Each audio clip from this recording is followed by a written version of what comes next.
Puji Tuhan, puji Tuhan. Bapak Ibu sudah terkasih dalam nama Tuhan kita Yesus Kristus, kita mengucap syukur dan berterima kasih pada saat pagi hari yang indah ini. Tuhan izinkan kita untuk beribadah kembali, bersekutu kembali, untuk memuji dan memuliakan nama Tuhan.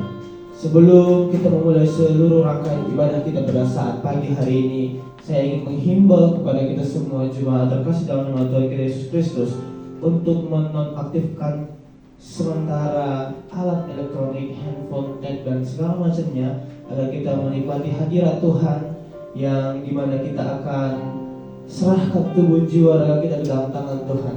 Karena hanya Allah Roh Kudus yang penuhi kita. Kita meminta agar kita dipenuhi dan diurapi oleh kuasa Tuhan. Dengan sungguh kita angkat pujian ini. Haleluya.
Kita sedang berdoa pembukaan kita.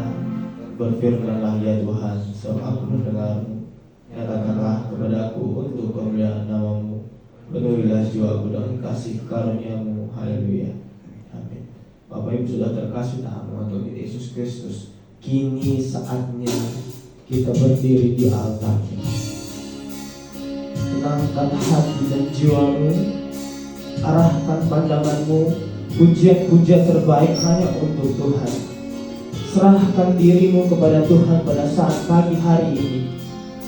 Biarlah tuntun Roh Kudus yang mengarahkan hati dan pikiranmu untuk memuji dan memuliakan nama Tuhan. Dengan sungguh kita angkat pujian ini, katakan, kini saatnya.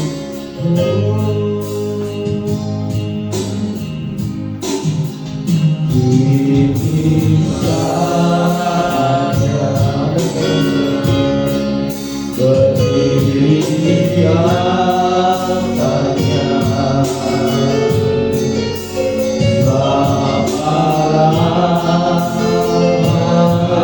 Kudus hadir di sini. Oh, mari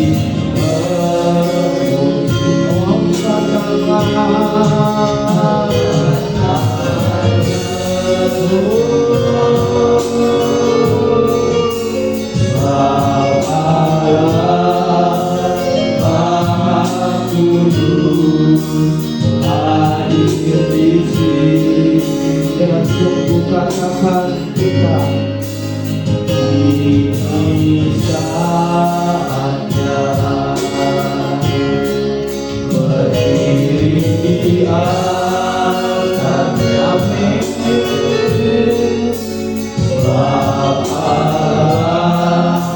Maha Kudus hadir di sini. Mari memuji, angkat tangan menyembah. Amin. Haleluya.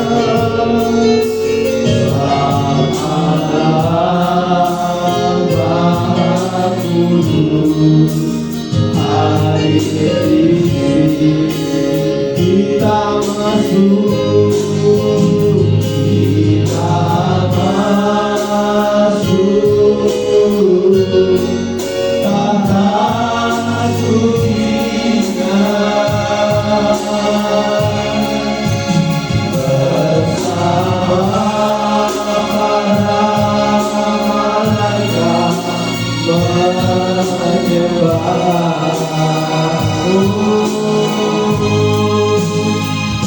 Mari puji Yesus,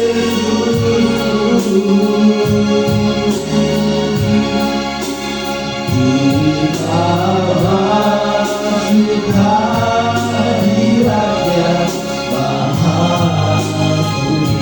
Dengan sungguh kita akan pujian ini, saya akan berikan untuk bangkit diri di akhir pujian ini nanti. Bapak Budo untuk bangkit. Berdiri di altarnya Maha Kudus hadir di sini. Mari memuji, mari memuji.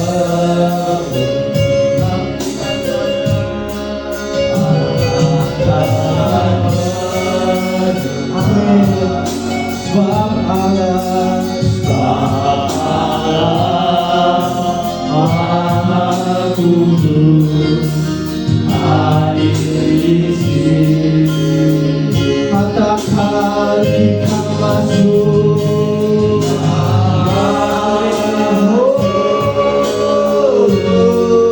Kata sucinya bersama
langsung menghadap tata suci-Mu ya Bapa.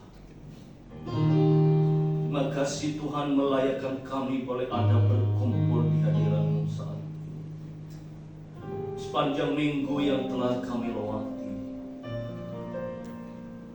kami percaya, yakin dan merasakan kebersamaan Tuhan tiada henti-henti dalam hidup kami. Tuhan mengiring kami dalam setiap langkah-langkah kami.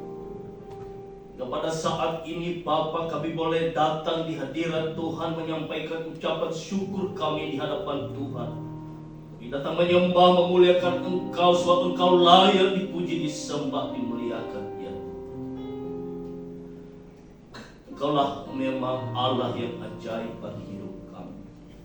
Tidak pernah sedetik pun Tuhan tinggalkan kami. Tuhan ada bersama-sama dengan kami. Kami bersyukur bahwa Engkau Allah yang ajaib bagi hidup kami. Pada kesempatan hari ini Bapa, kami akan mau menyembah, memuliakan Tuhan. Oleh karena belas kasih dan karunia-Mu dalam kehidupan kami, kami mau membawa hidup kami menyembah Engkau, memuji Engkau. Biarkanlah seluruh keberadaan hidup kami menjadi kemuliaan untuk Tuhan. Kami akan memulai ibadah kami pada saat ini Bapa. Kami serahkan ke dalam tangan-Mu seluruh hidup kami. Biarkanlah kiranya Tuhan perkenankan kami untuk menyembah dan memuliakan Engkau. Biarkan mulut jiwa raga kami menaikkan syukur di hadapan Tuhan atas kebaikan-kebaikan Tuhan yang Engkau nyatakan bagi hidup kami. Kami memulai ibadah kami mulai saat ini. Dan sebelumnya kami serahkan ke dalam tangan para hamba-hamba-Mu yang telah Engkau pilih untuk melayani-Mu. Baik WL, singer, pemain musik, dan kolektor, dan semua yang mengambil bagian di altar-Mu saat ini Pak. Mohon ada urapan Allah terjadi bagi kami semua yang melayani Engkau. Engkau pakai lebih lagi dengan kuasa daripada surga. Hingga pada saat ini ibadah kami merasakan kuasa daripada-Mu Bapa. Ada lawatan Allah terjadi bagi kami semua umat-Mu. Yang lemah dikuatkan, yang sembuh, yang sakit disembuhkan, yang berbeban berat diberi kelegaan kehidupan. Apapun yang kami pikirkan, semuanya kami serahkan ke dalam tangan Tuhan. Berkati hamba-hamba-Mu, terlebih hamba-Mu yang akan menyampaikan firman-Mu bagi kami saat ini. Nanti kami mohon kuasa-Mu ya Tuhan dalam nama Yesus. Ada urapan Allah terjadi. Engkau berikan hikmah yang luar biasa. Engkau pakai hamba-Mu untuk menyatakan kebenaran-kebenaran firman-Mu Tuhan. Sehingga kami yang mendengarkan akan firman-Mu saat ini dan pulang kelak nanti, kami akan bersama-sama dengan berkat yang Engkau berikan bagi kami melalui firman-Mu. Pakai hamba-Mu dengan penuh kuasa daripada surga. Engkau bukakan isi apa yang Engkau mau Bapa. Rahasia-rahasia firman-Mu Engkau beritakan melalui hamba-Mu. Biarkan kami yang tidak mengenal, yang tidak mengerti, akan kami boleh mengerti dan memahami apa arti, maksud, tujuan daripada Tuhan saat ini bagi hidup kami. Berkati umat-Mu yang mungkin saat ini belum sampai di tempat ini, mungkin dalam perjalanan. Kami mohon ada Tuhan bersama dengan mereka, menghantarkan mereka hingga kami boleh bersama-sama di tempat ini, boleh memuliakan Tuhan, boleh menyembah Engkau Bapa. Dan begitu juga jemaat-Mu yang tidak hadir bersama dengan kami saat ini. Kami percaya ada kuasa Tuhan menyertai mereka. Secara terkhusus kami berdoa kepada hamba-Mu, gembala kami yang saat ini melayani di tempat. Kami mohon Tuhan akan bersama terus dalam hidupnya. Kau memberkatinya dalam pelayanan dan apapun yang diperbuat. Boleh berkenan bagi Tuhan. Biarkanlah Tuhan menyertainya dan melakukan apa yang Engkau mau melalui apa yang dia kerjakan saat ini. Terima kasih Bapa. Inilah doa kami. Kami serahkan hanya ke dalam tangan Tuhan. Dan kami akan memulai ibadah kami saat ini hanya di dalam nama Tuhan Yesus Kristus. Inilah doa kami. Kami serahkan ke dalam tangan-Mu. Haleluya. Amin.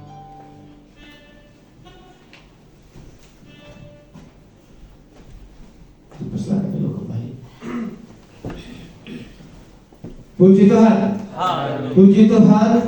Tiada terukur besar kasih setiamu Tuhan, panjang dan lebarnya melebihi lautan. Amin. Karena hanya kasih Tuhan, hanya kasih Tuhanlah yang sepanjang dan lebarnya melebihi lautan. Kita akan menjadi dalam sungguh. Berikan tepuk tangan yang terbaik untuk Tuhan. Haleluya. Oh, tiada terukur rasa kasih sayang Tuhan. Oh, panjang dan lebarnya melebihi lautan, jauh tinggi mengatasi langit, dalamnya tak dapat ku selami. Kasih setiamu besar selamanya. Oh, kasih setiamu besar selamanya. Tiada terukur, tiada terukur besar kasih setiamu. Panjang, panjang dan lebarnya melebihi lautan, tinggi, tinggi mengatasi langit, dalamnya tak dapat ku selami. Kasih setiamu besar selamanya. Oh, kasih setiamu besar selamanya. Jiwaku, jiwaku bersyukur, jiwaku memuji, mulutku bersorak memuji Engkau. Yesus, ajaib perbuatanmu, besar anugerahmu, takkan berhenti ku memuji namamu. Tiada terukur, tiada terukur besar kasih setiamu, tiada terukur besar kasih setiamu. Panjang dan lebarnya melebihi lautan, panjang dan lebarnya melebihi lautan, jauh tinggi mengatasi langit, dalamnya tak dapat ku selami. Kasih setiamu besar selamanya. Kasih, kasih setiamu besar selamanya.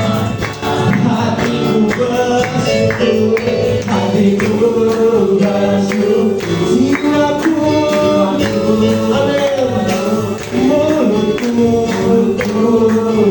bersorak memuji Engkau. Yesus, ajaib perbuatanmu, besar anugerahmu, takkan berhenti ku memuji namamu. Hatiku, hatiku bersyukur, jiwaku memuji, mulutku bersorak memuji Engkau. Yesus, ada Tuhan besar selamanya. Kasih setiamu besar selamanya. Puji Tuhan, puji Tuhan. Ketika tiada besar kasih setia Tuhan, tiada terukur besar kasih setia Tuhan, dan hidup kita akan tetap sama, selalu memuji dan memuliakan nama Tuhan. Puji Tuhan, puji Tuhan. Saya ingin mencoba Bapak Ibu untuk bangkit berdiri. Hidup takkan sama karena kita akan terus sama untuk memuji dan memuliakan nama Tuhan. Amin. Haleluya. Haleluya.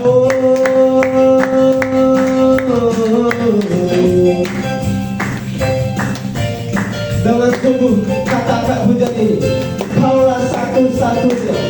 Amin. Oh, Kaulah satu-satunya sumber dari segala segalanya. Oh, kebenaran selalu pegang keyakinanku, benar-benar terang Yesus Tuhanku, Dia berkuasa atasku, hidupku takkan sama. Ku tahu sungguh anugerah-Mu bagiku, hidupku takkan sama. Dengan sungguh katakan, oh, Kaulah satu-satunya, oh, sumber dari segalanya. Kau kebenaran, Kau kebenaran yang akan ku pegang.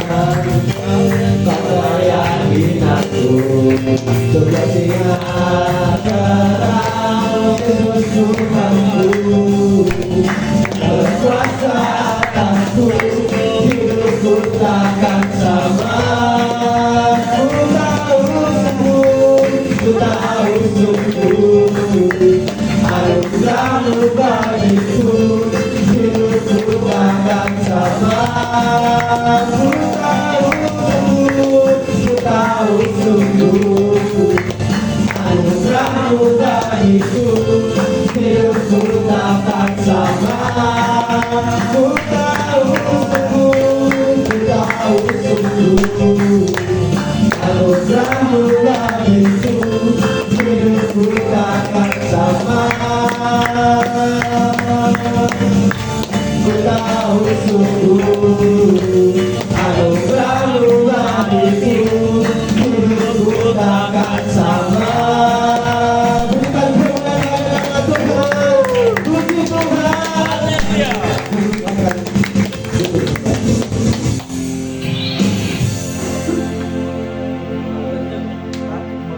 Bapak Ibu Saudara terkasih dalam Tuhan kita Yesus Kristus, kita akan melakukan hadiran pikiran kita akan mengumpulkan persembahan yang terbaik untuk Tuhan. Allah itu sungguh baik bagi saya dan saudara. Seminggu Tuhan berikan kita kesempatan untuk bekerja, melakukan segala aktivitas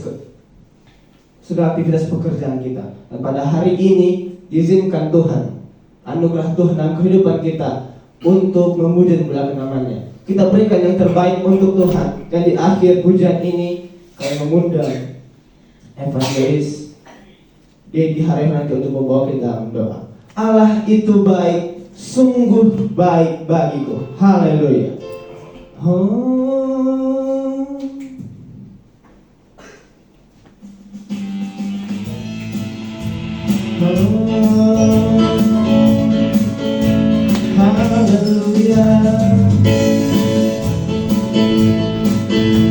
Amin.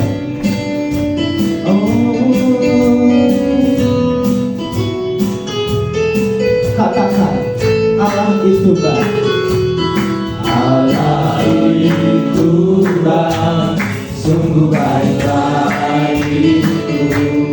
Ditunjukkannya kasih setianya. Dia menyediakan yang ku perlukan, menyatakan kebaikan, menyatakan kebaikan, menyatakan kebaikan kepada Allah itu baik. Allah itu baik, sungguh baik bagiku. Ditunjukkannya kasih setianya. Yang menyediakan yang ku perlukan, menyatakan kebaikan, menyatakan kebaikan, menyatakan kebaikan kepadamu. Kasih setianya tak pernah berubah, dulu sekarang dan selamanya. Ajaib kuasa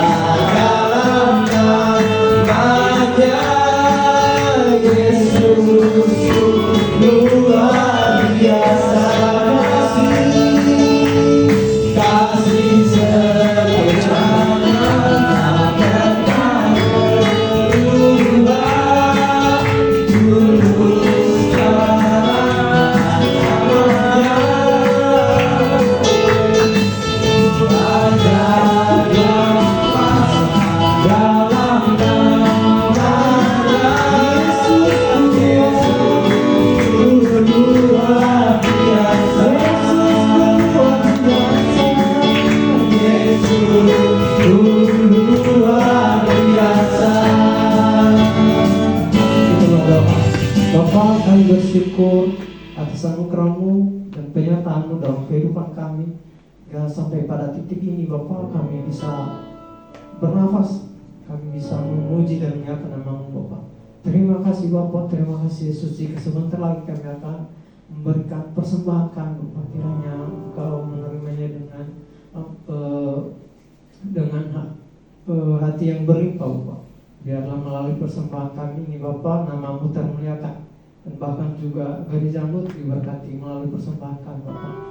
Jika ada anak-anak-Mu yang masih belum bisa memberikan juga persembahan tersaat ini Bapa, kiranya Engkau terus memberkati kehidupan mereka, Engkau tambah-tambahkan berkat-Mu bagi kehidupan mereka Bapa. Terima kasih Bapa, terima kasih Yesus. Di dalam nama kami berdoa dan mengucap syukur, haleluya, amin. Puji Tuhan, puji Tuhan. Dengan sungguh kita ada pujian yang tadi, Allah itu baik, sungguh baik bagiku. Dan kepada kolektan bisa maju ke depan. Dengan sungguh katakan, Allah itu baik, sungguh baik bagiku.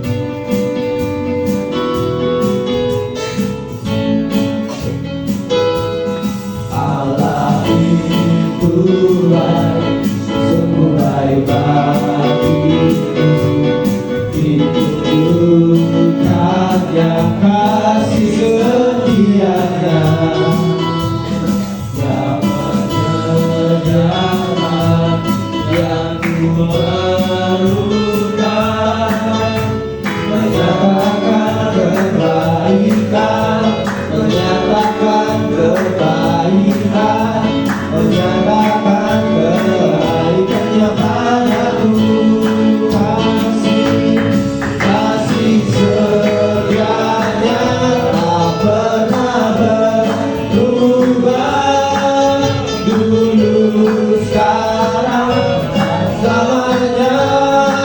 Oh, ajaiblah kuasa dalam namanya, Yesus sungguh luar biasa. Kasih setianya tak pernah berubah, dulu sekarang dan selamanya. Ajaiblah kuasa dalam namanya, Yesus luar biasa. Puji Tuhan, puji Tuhan. Bapak Ibu Saudara terkasih dalam nama Tuhan kita Yesus Kristus, saatnya kita akan dengar akan kebenaran firman Tuhan yang akan disampaikan oleh hambanya Bapak Pendeta PR Harifah di tempat ini. Kita akan pujian bagi Tuhan seperti Bapa sayang anaknya, dan di akhir pujian ini kami serahkan kepada hambanya. Amin. Haleluya.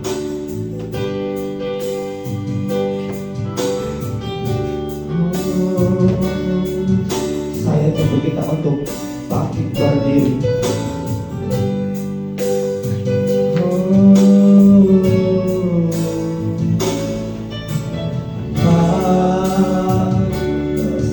Sungguh kasih setiamu, sungguh perlindunganmu yang selalu mampu pisahkan dari kasih-Mu Bapa. Bapa, ajarku selalu hormati-Mu, ajarku turut perintah-Mu yang selalu setia untuk menyembah-Mu dan bersyukur setiap waktu, seperti Bapa sayang anaknya. Demikianlah Engkau mengasihiku, Kau jadikan binti matamu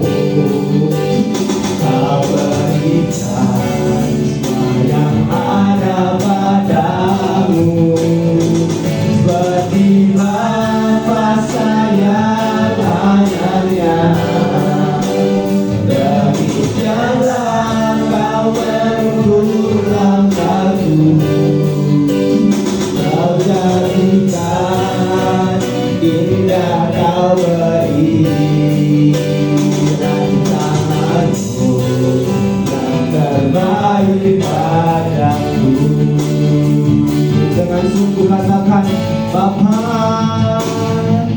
Bapa, aku ada kasih setiamu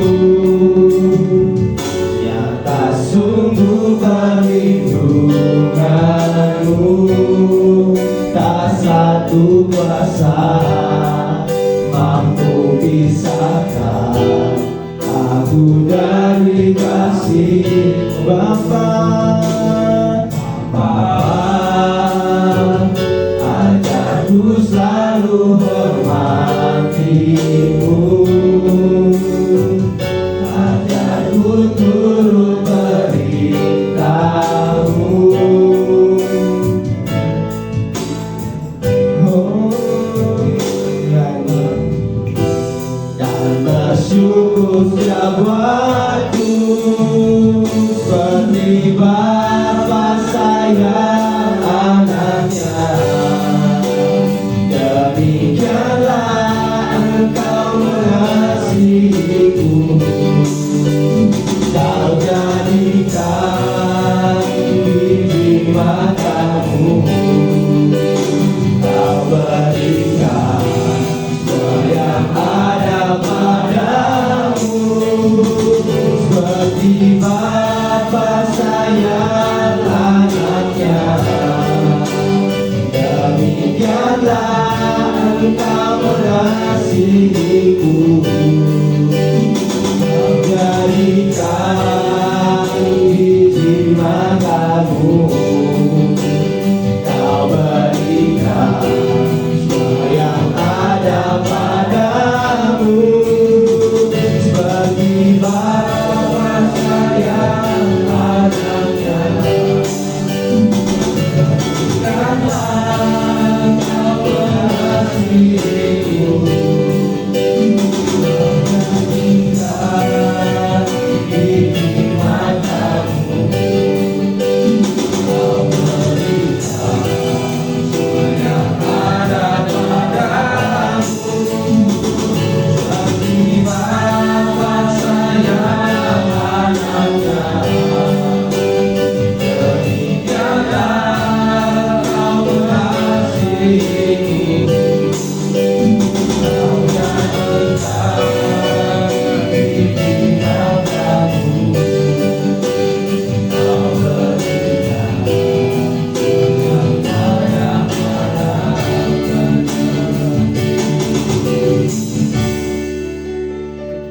Ya, silakan dulu Bapak Ibu Saudara sekalian.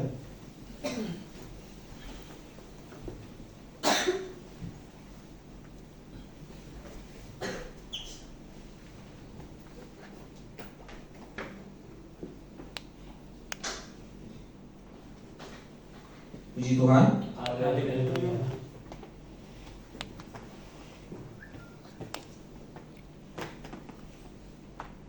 Ya, kita bersyukur hari ini Bapak Ibu Saudaraku sekalian atas perkenanan Tuhan masih memberikan kita kesempatan untuk bisa beribadah. Ya, sebelum saya memulai, alangkah baiknya untuk kursi kosong itu diisi dulu, jangan di belakang semua. Nah, jangan cari orang terbelakang, karena biasanya orang terbelakang itu ini. Ya, yang belakang ya, yang belakang ke depan, ke depan. Ya, naik, ayo ke belakang, ke depan, ke depan. Ayo naik. Ayo. Tentara itu harus patuh. Tentara itu harus patuh. Kalau pimpinannya ngomong harus siap, iya kan? Selalu siap kan? Nah, ya. Oke. Sekali lagi puji Tuhan. Ya, Bapak Ibu Saudaraku sekalian, kita mensyukuri kemurahan Tuhan yang terus kita alami di sepanjang seminggu kehidupan kita. Bisa ditayang? Ya. Ya.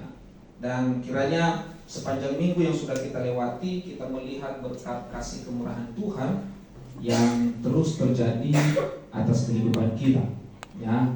Dan kiranya pun apa yang sudah kita alami, apa yang sudah kita lalui, senantiasa itu akan menjadi berkat yang bisa kita nikmati, yang bisa kita lalui, dan bisa kita jadikan itu sebagai landasan kita untuk tetap beriman kepada Tuhan.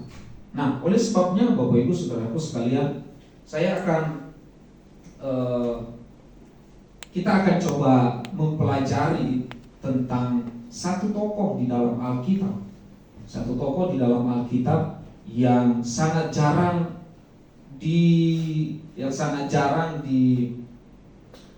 disampaikan kepada kita, hanya singgungan-singgungan saja. Tetapi hari ini saya akan berfokus membahas tokoh ini. Ya, kalau Bapak Ibu melihat gambar yang ada di depan, kira-kira ini cerita tentang siapa? Hah? Ada yang tahu ini tentang siapa?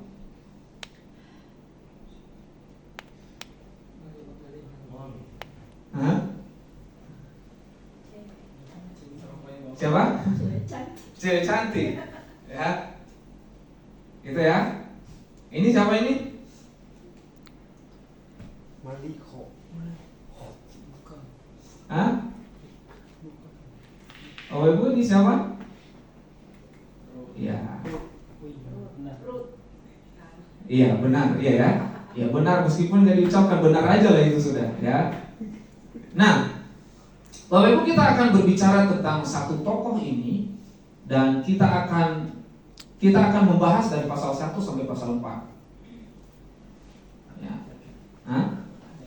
Ya. Jadi kita akan membahas dari pasal 1 sampai pasal 4. Ya, nanti kita selesai sekitar jam 1. Ya, kita nanti selesai sekitar jam 1. Jadi kita akan membahas ini ayat demi ayat. Jadi ada 85 ayat, kita akan bahas itu satu-satu. Ya. Ini ya, oke. Nah, kita akan membahas tentang topik Kristen Ruth, dan saya memberikan satu headline-nya adalah membongkar kebenaran Injil dalam kitab Ruth. Ya. Membongkar kebenaran Injil dalam kitab Ruth. Dan kita akan memposisikan ini dalam kehidupan kekristenan. Nah, sebelum itu kita akan baca dulu Ruth pasal 4 ayat 13. Ada yang rela mau membacakannya? Ruth pasal 4 ayat 13. Itu setelah Wahyu itu. Hah? Itu setelah Wahyu kita.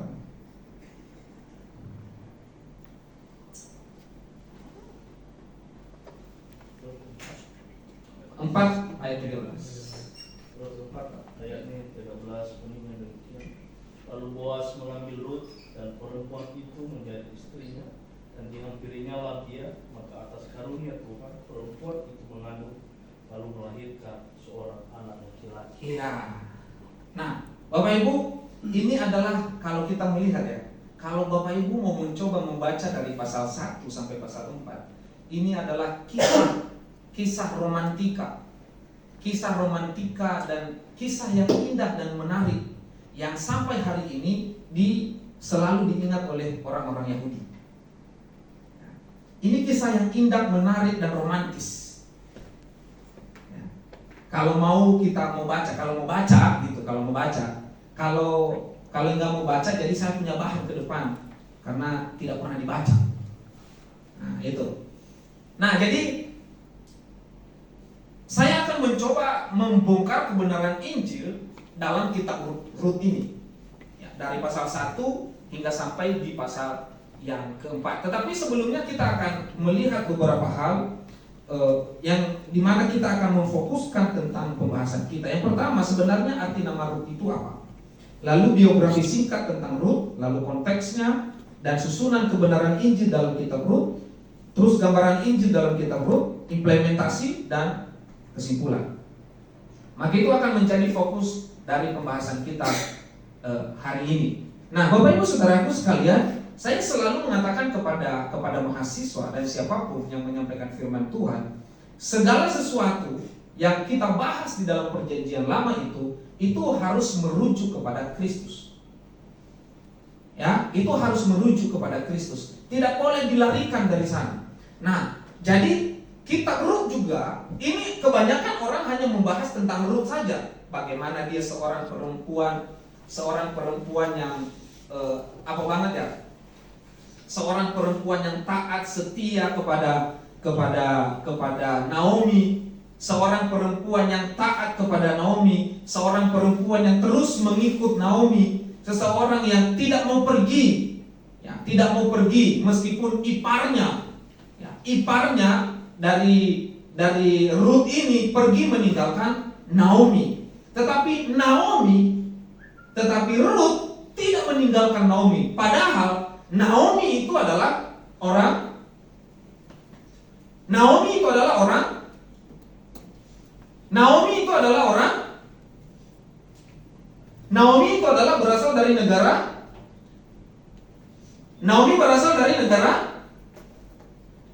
berasal dari negara Moab.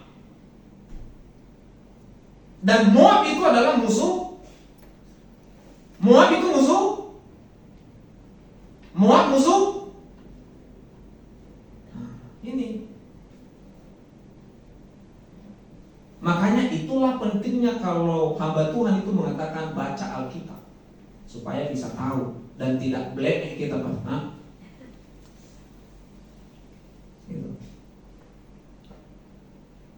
Gitu ya. Moab itu musuh Israel bertahun-tahun. Karena kenapa? Moab itu adalah negara yang tidak percaya dengan Allah Israel. Mereka penyembah berhala. Mereka penuh dengan dosa. Mereka hidup dalam ketidakpercayaan kepada Tuhan. Dan mereka terus berperang antara Israel dengan Moab. Ya. Dan Rut itu berasal dari Moab. Israel. Ya. Rut itu berasal dari Moab. Nah, arti Rut itu apa? Nah, kita lihat arti dari nama Rut dulu sebelum kita membahas berbagai hal. Yang pertama, arti nama Rut itu adalah persahabatan. Persahabatan. Lalu saya mencoba mencari beberapa arti dari persahabatan itu. Ya, di Wikipedia saya mendapatkan arti dari persahabatan itu adalah pertemanan, ya, atau istilah yang menggambarkan perilaku kerjasama, saling mendukung antara dua atau lebih entitas sosial.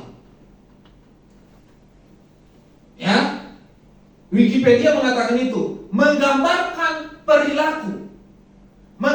perilaku kerjasama, identitas sosial, kehidupan sosial. Menggambarkan kerjasama itu persahabatan. Jadi persahabatan itu bukan kerjasama menggosipkan sahabat yang lain. Kerjasama juga benar, tapi kerjasamanya adalah menggosipkan temannya lain. Republika.com mengatakan begini, mereka yang tahu ketika kamu bersedih atau terluka, bahkan jika kamu menyembunyikan semua di balik semua senyuman. Sahabat selalu ada untukmu ketika kamu punya masalah. Bahkan terkadang memberi saran yang konyol hanya untuk melihat kamu tertawa. Ya. Kalian pernah melihat teman yang seperti itu? Minta saran kita curhat nih, lalu minta saran, minta pendapat, temannya malah adu nasib. Justru mereka malah adu mekanik. Iya nih, saya lagi susah nih. Wah, lu masih mending. Nah itu kan, kalau udah ngomong begitu, artinya ini adu mekanik nih. Lu masih mending, lu masih punya uang 100.000, gua nggak ada. Ya. Lalu mulai mereka memberikan satu saran yang konyol gitu. Saran konyolnya apa? Gimana supaya kita dapat duit? Kita jual ginjal kita. Lumayan kan, 200 juta satu ginjal itu lumayan itu. Bisa punya duit kita. Terus kita beli mobil. Nah, itu kan. Nah, ini yang dinamakan dengan saran konyol asalkan kita tertawa. Jangan giliran dompet teman itu tebel baru kita mepet-mepetin, pepet-pepetin. Tetapi giliran sudah tidak ada, ditinggal. Udah nggak ada uangnya, beli rokok satu pun tak ada gitu. Ya, pernah lihat di tongkrongan kita udah taruh rokok, terus rokok kita dihabisin baru rokoknya dikeluarin. Pernah ya? Pernah lah yang pernah merokok itu. Nah, kita kan di sini nggak ada yang merokok ya, nggak ada ya, iya, nggak ada yang ngaku. Ya, pernah kan begitu kan? Ya, apalagi sekarang ada yang namanya vape gitu ya. Kalau dia nggak ada apa namanya itu liquidnya. Kalau nggak ada liquid, gak tahu ya. Jangan-jangan gue merokok nih. Ya. Kalau dia tidak ada liquid, minta temannya, dikit dong liquid lu. Hari ini minta 1 kali, besok minta 2 kali. Tapi ketika yang diminta mau minta balik, nggak ada, habis tinggal dikit punya gue, tinggal dikit. Ya. Ada teman yang seperti itu, ada sahabat yang seperti itu. Ya. Nah, karakteristik persahabatan itu seperti apa? Bagaimana sih karakteristik persahabatan? Yang pertama, karakteristik persahabatan itu adalah selalu ada. Dia selalu ada. Ya. Tapi kalau misalnya antara laki-laki dan perempuan selalu ada, ini masalah terpenting yang harus kita lihat. Ya. Engkau selalu ada di saat aku bersedih. Engkau selalu ada di saat aku kesusahan. Lama-lama jatuh dalam dosa. Ya.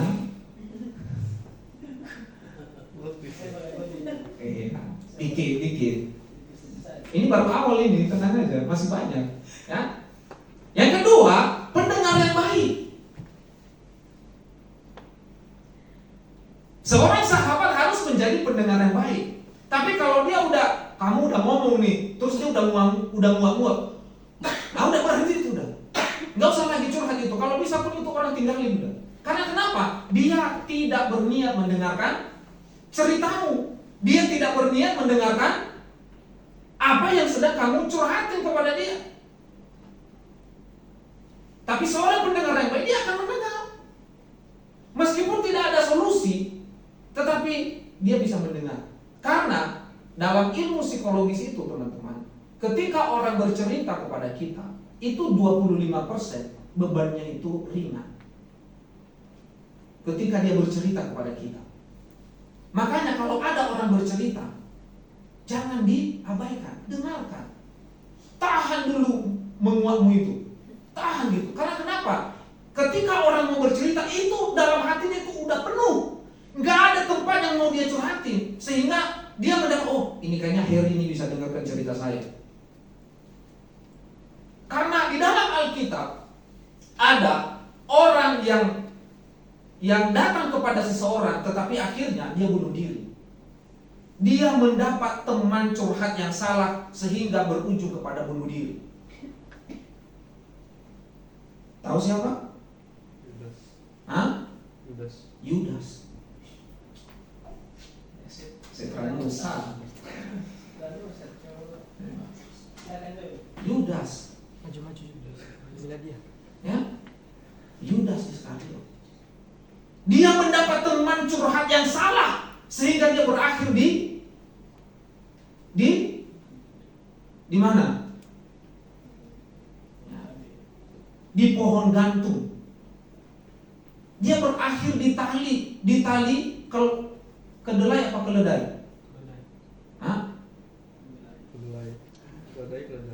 Kedelai apa keledai? Keledai ya. Berakhir kepada tali keledai, bukan di benang jahit. Ya. Nah, pendengar yang baik. Makanya teman-teman, siapapun kalau ada yang mau curhat sama saya berusaha mendengar sebaik mungkin, memperhatikan, mendengarkan dengan baik. Saya tidak menunjukkan rasa bete saya itu kalau udah malas dengar. Pernah teman saya datang ke rumah waktu saya masih tinggal di Jamur. Itu dia curhat 2 jam. Bayangin kamu cuma mendengar aja dia ngomong 2 jam. 2 jam diikuti dengan nangis, sedih, laki kan? Nangis gitu. Ya, karena istrinya meninggalkan dia. Lalu dia nangis, bagaimana ini? Bagaimana? Teman satu kerja juga. Teman satu kerja. Bagaimana ini Pak Pendeta dan gini. Saya dengerin aja. Ya. Karena kenapa? Dia butuh teman untuk curhat.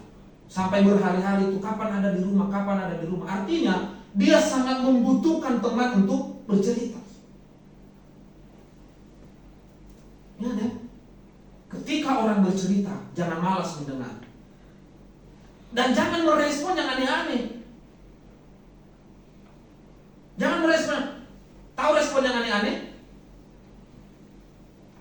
Baru begitu aja. Enggak. Buat lu baru begitu aja, tapi buat dia itu berat. Baru begitu aja lu udah ini. Enggak bisa. Ya. Yang ketiga, perasaan aman dan nyaman. Ya. Supaya persahabatan tetap langgeng, alangkah baiknya pinjam dulu 100. Ya? Iya. Gitu kan? Sekarang begitu, setelah itu hilang. Perasaan aman dan nyaman. Dia nyaman enggak sama kita? Dia nyaman enggak ketika dia bersama dengan kita? Lalu yang berikut sikap empati. Iya, kartu ini, kartu. Oh, simpati. Empati. Ya. Peduli gitu loh. Peduli dengan orang lain. Ya. Peduli.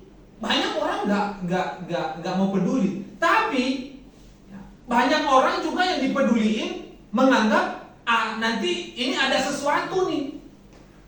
Biasanya begitu tuh. Kita peduli sama orang, tetapi dia malah justru berpikir ya negatif.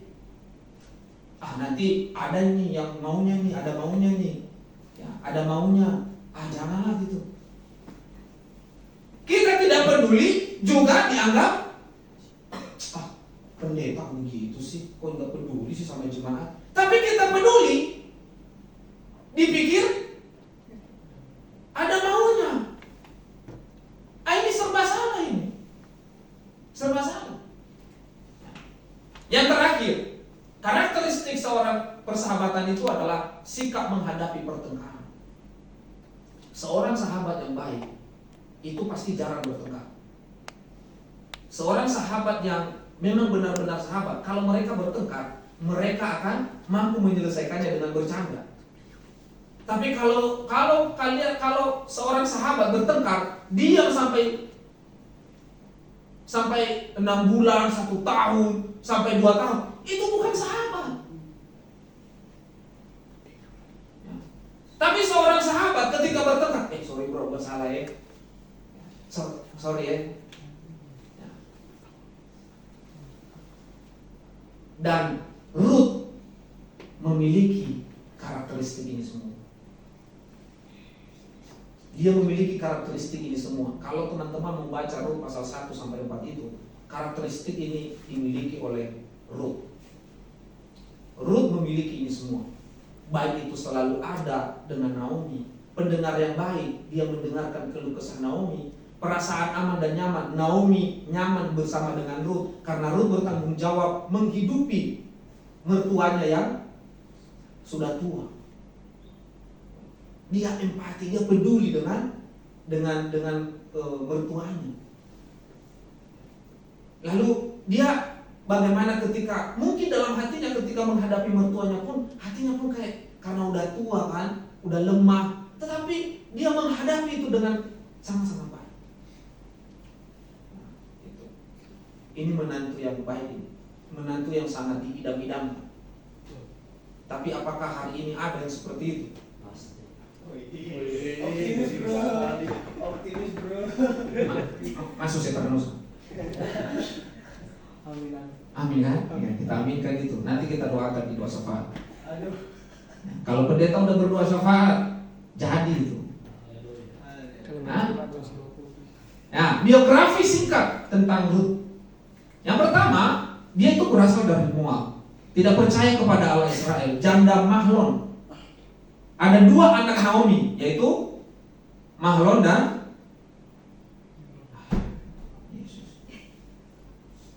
dan Kilion. Ya. Lalu ketika mereka pindah ke Moab, dua-duanya mati. Tetapi anak kedua itu menikah di Moab, sehingga mereka beristri orang Moab. Ya, tapi Rut ini adalah jandanya Mahlon, karena Mahlon itu anak pertama dan Rut itu juga menantu pertama. Lalu naturalisasi Moab ke Israel. Dia seorang naturalisme. Ya, jadi dia dinaturalisasi dari Moab dari warga negara Moab menjadi warga negara Israel. Menantu Naomi, pemungut jelai di ladangnya Boas. Lalu istri Boas, dan terakhir dia melahirkan keturunan juru selamat. Ini biografi singkat tentang Rut. Nah, konteksnya apa? Nah, kita lihat konteksnya ya teman-teman. Yang pertama adalah kitab Rut itu ditulis untuk menguraikan bagaimana melalui kasih yang berkorban dan pelaksanaan hukum Allah yang benar, seorang wanita muda Moab yang saleh menjadi buyut raja Israel, yaitu Daud. Ya. Lalu kitab ini juga ditulis untuk melestarikan sebuah kisah indah.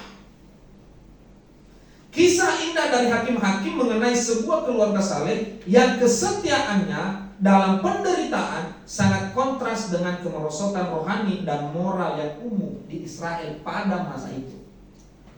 Ya, karena di Israel pada saat itu sedang terjadi kelaparan. Karena kerohanian mereka merosot, akhirnya Tuhan menghukum mereka, lalu mereka kelaparan.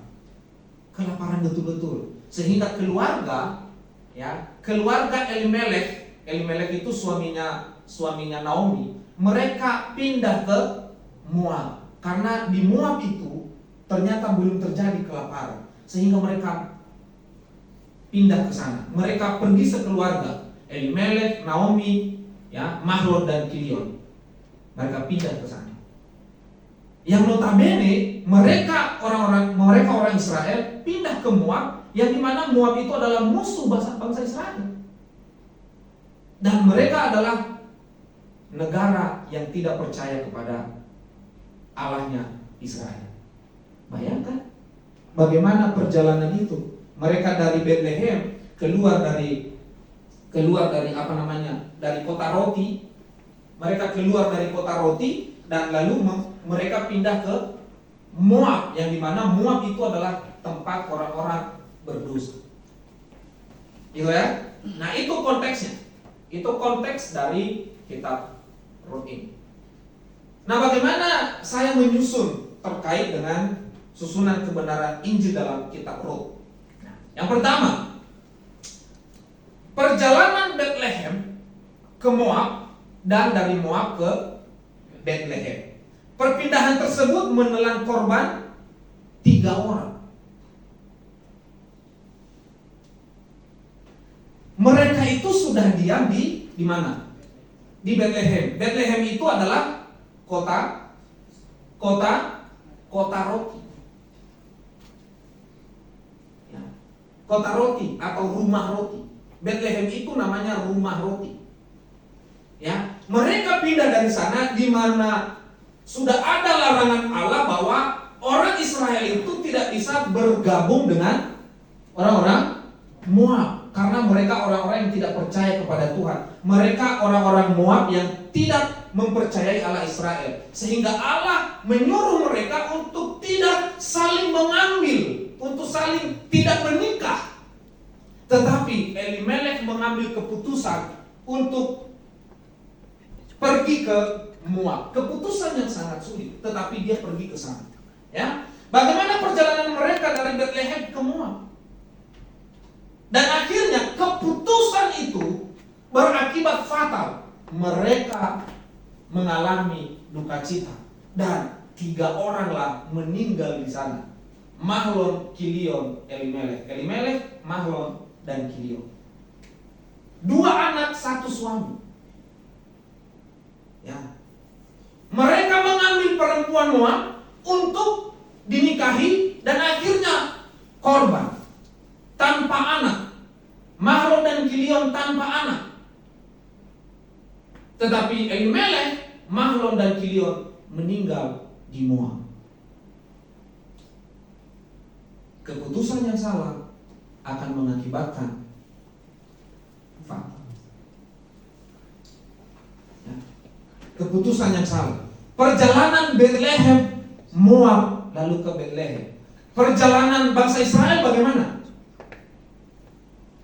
Ya? Ke Mesir. Mereka sudah ada tadinya di mana? Di tanah Kanaan. Lalu mereka dihukum di tanah Mesir. Sekarang mereka diperintahkan kembali ke Kanaan. Tetapi dalam perjalanan itu korban begitu banyak, berjatuhan. Bahkan angkatannya Musa itu tidak tersisa. Yang kedua, pertemuan Rut yang memungut bulir jelai dengan Boaz dan mendapatkan belas kasihan dari sang pemilik ladang, yaitu Boaz. Itu di pasal 2. Tadi kita berbicara pasal 1, bagaimana manusia jatuh ke dalam dosa. Mereka sudah ada di Taman Eden. Iya enggak? Mereka sudah ada di Taman Eden nih. Elimelek dan keluarganya sudah ada di rumah roti. Adam dan Hawa ditempatkan di Taman Eden, jatuh dalam dosa. Elimelek keluarganya pergi ke Moab. Adam dan Hawa jatuh dalam dosa. Ya. Sekarang mereka kembali dari Moab ke Bethlehem. Sekarang manusia dari berdosa akan diselamatkan. Kembali lagi kepada rencana yang semula Allah itu. Itu yang pertama. Yang kedua, pertemuan Rut yang memungut bulir jelai dengan Boaz dan mendapatkan belas kasihan dari sang pemilik ladang, yaitu Boaz. Ya, Bapak Ibu Saudaraku, bagaimana ketika manusia sudah jatuh dalam dosa, mereka sudah mengalami penghukuman, lalu mereka melakukan perjalanan. Lalu selama perjalanan 40 tahun di padang gurun itu, mereka mendapatkan belas kasihan dari Rut memungut bulir, Allah menjatuhkan mana dari bangsa Israel memungut mana itu. Memungut mana itu. Ya. Jadi ini merupakan gambaran perjalanan bangsa Israel juga terkait dengan ini. Lalu yang ketiga, Rut dan Boaz di tempat pengirikan. Rut dan Boaz di tempat pengirikan menyerahkan diri sehingga Boaz mengambil keputusan untuk melakukan penebusan. Naomi bilang, itu kerabat kita, itu Boaz itu. Gini aja, ya. Biasanya dia ke tempat pengirikan, kamu nanti datang ke tempat pengirikan, lalu kamu tarik selimutnya, lalu kamu masuk di dalam selimut si Boaz.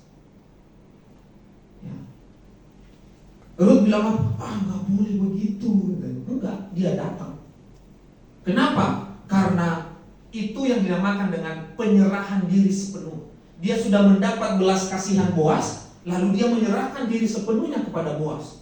Cara satu-satunya adalah bagaimana cara penyerahan diri yang harus berakhir kepada penebusan. Lalu Rut datang ke pengirikan bersama dengan Boaz. Sehingga ketika Boaz bangun, siapa ini? Tidak diapa-apain. Alkitab mengatakan tidak diapa-apain itu si Rut. Karena si Rut yang datang lalu masuk ke dalam selimut Boas itu di belakangnya Boas, itu Alkitab mengatakan itu. Jadi dia tidur di belakangnya Boas. Ya. Bukan Boas yang tidur di belakangnya Rut, tapi Rutlah yang tidur di belakang Boas. Sehingga ketika Boas bangun, kaget dia, siapa ini? Loh, kamu bukannya perempuan yang ini. Oke, kalau begitu besok saya akan pergi ke kota dan akan menebus kamu. Tetapi ada salah satu yang lebih berhak menebus kamu. Karena pada saat itu harus sistem penebusan. Jadi hanya keluarga tapi yang bisa menebus, tidak bisa orang lain. Lalu akhirnya Boas mengambil keputusan untuk menebus Rut sebagai keluarga. Ya. Boas menebus Rut bukan siapa-siapa, bukan keturunan Israel, hingga menjadikannya istri dan melahirkan seorang anak yang bernama Obed. Lalu Obed melahirkan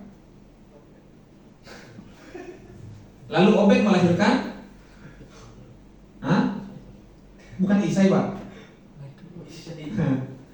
Lalu Obed melahirkan Isai, lalu Isai melahirkan Daud. Itu, ya. Isai itu bapaknya Daud. Obed melahirkan Isai dan Isai melahirkan Daud. Dan Daud memiliki keturunan juru, yaitu Yesus. Ya, Boas menebus Rut. Rut itu bukan siapa-siapa. Dia bukan orang Israel. Dia bukan siapa-siapa yang masuk ke dalam bangsa Israel. Siapa dia? Ya. Dia hanya ditebus karena dia kerabat Elimelek. Padahal dia bukan siapa-siapa, bukan orang Israel. Tetapi Boas menebus Rut yang bukan siapa-siapa, yang bukan keturunan Israel, hingga menjadikannya seorang istri dan melahirkan Obed. Gambaran Injil dalam kitab Rut, yang pertama sebelum saya menggambarkan itu, yang pertama Allah yang dikenal dalam diri Yesus, di dalam diri Yesus Kristus menunjukkan bahwa Ia sangat membenci dosa, sehingga saat manusia jatuh dalam dosa maka harus ada korban. Ketika engkau mengambil keputusan, ketika engkau berkeputusan untuk melakukan dosa, ingat, pasti ada aja korban. Pasti ada korban. Adam dan Hawa berbuat dosa, korbannya apa? Keluar dari Taman Eden. Bangsa Israel melakukan dosa, mereka harus berkeliling selama 40 tahun. Ya. Keluarga Elimelek melakukan dosa juga dengan keluar dari Israel ke tanah Moab yang sudah dilarang Tuhan, maka korbannya mati. 3 manusia mati. Elimelek, Mahlon dan Kilion. Jadi setiap keputusan dosa yang kita lakukan pasti akan ada korbannya. Jadi hati-hati teman-teman. Ketika engkau mengambil keputusan yang salah dalam hidupmu, kamu harus berani juga menerima konsekuensi dari keputusan itu. Ya. Lalu engkau akan sadar, enggak kok, saya udah lakukan, gak ada apa-apa. Iya, sekarang memang seperti itu. Tapi lihat nanti, seiring berjalannya waktu engkau akan merasa, ternyata saya kehilangan ini. Kok bisa begini? Ketika engkau mengatakan seperti ini, kok hidup saya seperti ini? Itulah korban dari apa yang engkau putuskan dalam hidup. Jangan engkau menyesali itu. Kok hidup saya bisa seperti ini? Kok saya begini-gini aja sih? Kok begini sih? Itulah korbannya. Itulah korban dari keputusan yang engkau ambil hari ini. Jadi benar-benar berpikirlah untuk memutuskan. Aku gereja begitu-gitu aja, melayani begitu-gitu aja kok. Hidup saya nggak ada berkembang, hidup saya nggak bertumbuh. Iya, karena engkau datang seperti tidak datang. Engkau hanya datang memenuhi kursi gereja. Engkau penyembahan kepada Tuhan. Engkau tidak datang karena engkau beriman kepada Tuhan, tetapi karena engkau datang ingin melihat orang. Engkau melihat gerejanya, engkau melihat kiri kananmu, atau engkau datang hanya untuk pamer. Jadi kalau pada akhirnya kita mengatakan, kok hidup saya begini-begini saja, kok nggak berkembang, kok justru saya kerja diputus kerja, kok saya sudah berapa kali interview, saya 3 tahun interview tidak pernah dipanggil. Tapi saya mengatakan, ya udahlah, urusannya Tuhan lah itu. Emangnya apa urusanku mengatur Tuhan? Bisa nggak saya mengatakan, saya udah pendeta, saya udah melayani Tuhan, saya begitu dalam pelayanan itu tidak main-main. Saya bisa mengatakan itu, bisa, tetapi itu bukan urusanku. Itu urusan Tuhan. Maka kalau Tuhan tidak memberikan saya pekerjaan, itu artinya bukan urusanku, itu urusan Tuhan. Karena begitu banyak orang Kristen seolah-olah dia datang ke gereja itu, ya, dia datang ke gereja lalu dia berharap setelah nanti gua rajin datang ke gereja lalu gua bisa kerja, gua dapat kerja, gua diberkati, gua bisa kaya, gua bisa punya duit. Salah, tempatmu salah. Tempatmu salah. Kalau kamu berharap seperti itu, datang ke gereja ingin kaya, ya, ingin punya pekerjaan bagus, tempatmu salah, bukan di sini. Bukan di sini tempatnya. Ya. Tempat yang paling tepat mengharapkan itu adalah jaga lili.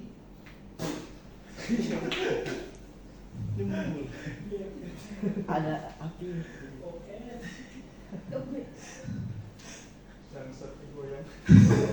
Jangan sampai mati lilinnya. Ya. Cara satu-satunya itu jaga lilin. Karena kalau kita mengharapkan berkat datang ke gereja, kita mengharapkan pintar datang ke gereja, kita mengharapkan kekayaan, kita mengharapkan uang banyak, kita mengharapkan pekerjaan yang layak, kita datang ke gereja itu tujuannya. Tempatmu salah. Tempatmu bukan di sini. Harusnya kamu ibadah di malam hari.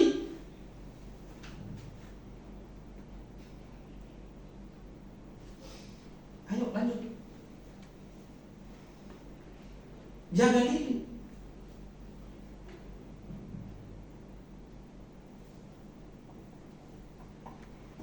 Atau enggak ya beli tuyul.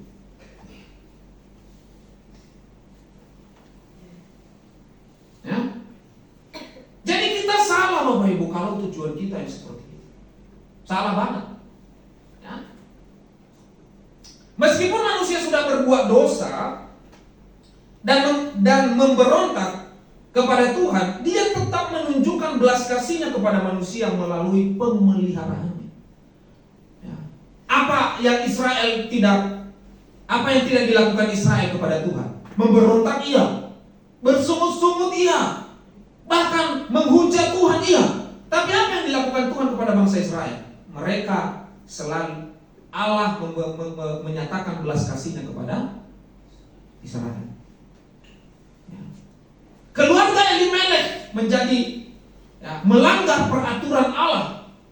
Mereka pindah ke Moab. Tetapi apakah Allah meninggalkan mereka? Mungkin ada korban, tapi Naomi, Ruth itu tidak ditinggalkan. Mereka masih dipelihara. Buktinya, Ruth datang ke ladangnya Boaz, memungut bulir jelai sebagai makanan mereka. Susah, ya. Akibat dosa kita itu adalah kita susah, sulit.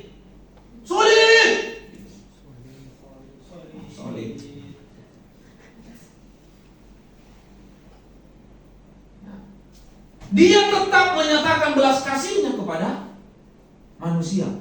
Sama dengan keluarga Ruth dan Naomi, Allah tetap menyatakan belas kasihnya kepada mereka melalui Boaz. Sehingga Boaz mengatakan dan menunjukkan belas kasihnya kepada Ruth. Penyerahan diri sepenuhnya kepada yang berkuasa. berkuasa memberi hidup yang akan memutuskan manusia layak diberi kesempatan atau tidak. Rut datang kepada Boaz, menyerahkan diri. Dia serahkan dirinya kepada Boaz dan ingin mendapatkan belas kasihan yang lebih dari Boaz. Menyerahkan diri. Kenapa bangsa Israel banyak yang mati di padang gurun? Karena memberontak tapi tidak berserah kepada Tuhan. Kenapa banyak orang Kristen yang datang ke gereja tetapi nggak bertumbuh-tumbuh, nggak berkembang-kembang, gitu aja hidupnya? Karena kenapa? Dia salah untuk beribadah. Dia salah beriman. Dia salah mengartikan firman. Dia salah membuahi firman itu. Maka sehingga dia tidak mendapat belas kasihan. Ditambah dia tidak menyerahkan dirinya sepenuhnya kepada Tuhan. Rut menyerahkan diri kepada Boaz sepenuhnya. Bangsa Israel mungkin 30%. Nggak sampai pun. Sampai itu angkatan yang tua itu mati di padang gurun, dipatok ular lah. Ya, ada yang mati karena apa itu? Karena keselam makanan. Baru sampai di leher makanannya, mati. Tuh, lagi makan, ini lagi makan, didatangkan ular, tedung, dipatokin tuh, mati. Bayangin, setiap pemberontakan kita kepada Tuhan itu akan berujung kepada korban yang tidak akan habis-habis. Ya, penyerahan diri sepenuh. Rut menyerahkan diri sepenuhnya kepada Tuhan. Rut menyerahkan diri sepenuhnya kepada Boaz. Dan akhirnya Boaz memutuskan untuk menebus dia. Bagaimana orang Kristen mau mendapat belas kasihan, sedangkan dia tidak layak mendapatkan belas kasihan? Ya, dia tidak layak untuk mendapatkan belas kasihan. Bagaimana dia mengharap belas kasihan kepada Tuhan, sedangkan dia tidak begitu juga. Dia tidak meminta, dia tidak menyerahkan diri hidupnya kepada Tuhan. Tapi harapannya agar Tuhan mengasihi dia. Lah bagaimana Tuhan mengasihi engkau kalau engkau pun tidak menunjukkan kasihmu kepada Tuhan?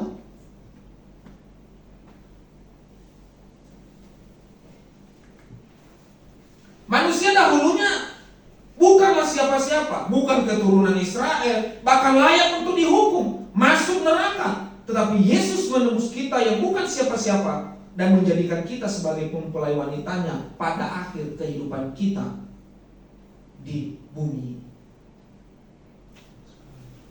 Manusia itu dahulunya kita ini kafir. Kita ini orang berdosa, bukan siapa-siapa. Yesus itu datang bukan untuk kita, untuk orang Israel.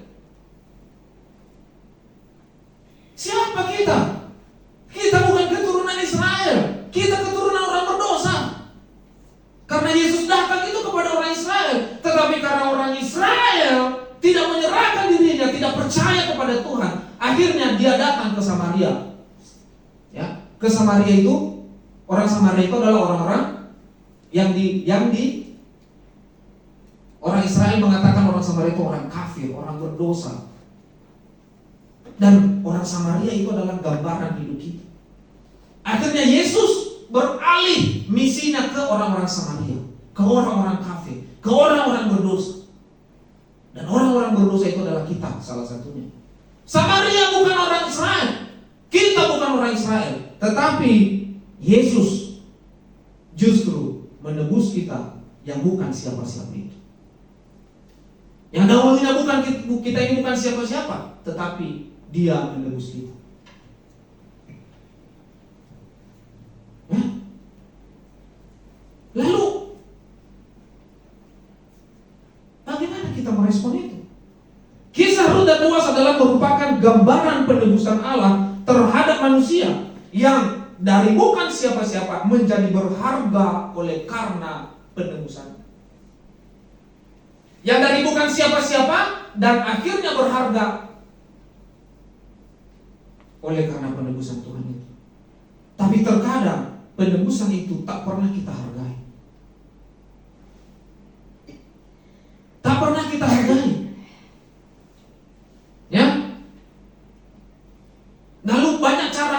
menunjukkan dia sebagai orang Kristen. Salah satunya apa? Memakai souvenir-souvenir. Biasanya pakai souvenir kalung salib, anting. Di Golgota itu ada 3 salib. Salib mana yang kau pakai? Ya? Salib mana yang kau pakai? Salibnya Yesus, salib orang yang menyalahkan Yesus, atau salib orang yang menyerahkan diri kepada Yesus? Ada 3 salib di Bukit Golgota. Sampai di belakangnya dibuat tato salib gede banget. Itu salib siapa? Salib Yesus, salib yang menghina Yesus, atau salib yang menyerahkan diri kepada Yesus? Oh, salib yang menyerahkan diri kepada Yesus, Pak. Lah, kalau kamu menyerahkan diri kepada Yesus, kau masih memelihara sakit hati, kau masih memelihara ketersinggungan, kau masih hidupmu berbuat dosa, kau masih mengisap sigaret. Engkau merusak tubuh itu, tubuh yang kau serahkan kepada Tuhan. Engkau merusak itu semua. Lalu katanya, oh salib yang kupakai, salib yang berserah kepada Tuhan, tapi engkau merusak tubuh itu. Sama aja engkau merusak salib itu. Makanya orang-orang yang pakai kalung salib nggak respect saya itu. Entah salib apa yang dipakai. Karena salib itu adalah gambaran hidup, bukan souvenir. Bukan souvenir. Karena harus dilihat dari gambaran hidupnya. Kalau dia memakai salib, artinya dia sedang mempercayakan hidupnya di salib itu, menyerahkan dirinya kepada salib itu. Tapi kalau tidak terlihat, untuk apa salib itu? Buang saja.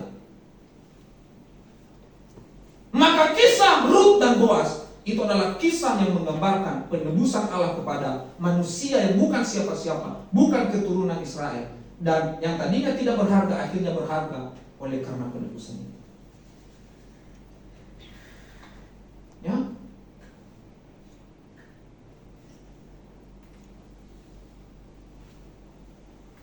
Implementasinya, Rut ditebus karena masih kerabat. Manusia ditebus karena Allah adalah pencipta dan pemberi kehidupan. Dan Allah itu bukan kerabat, tetapi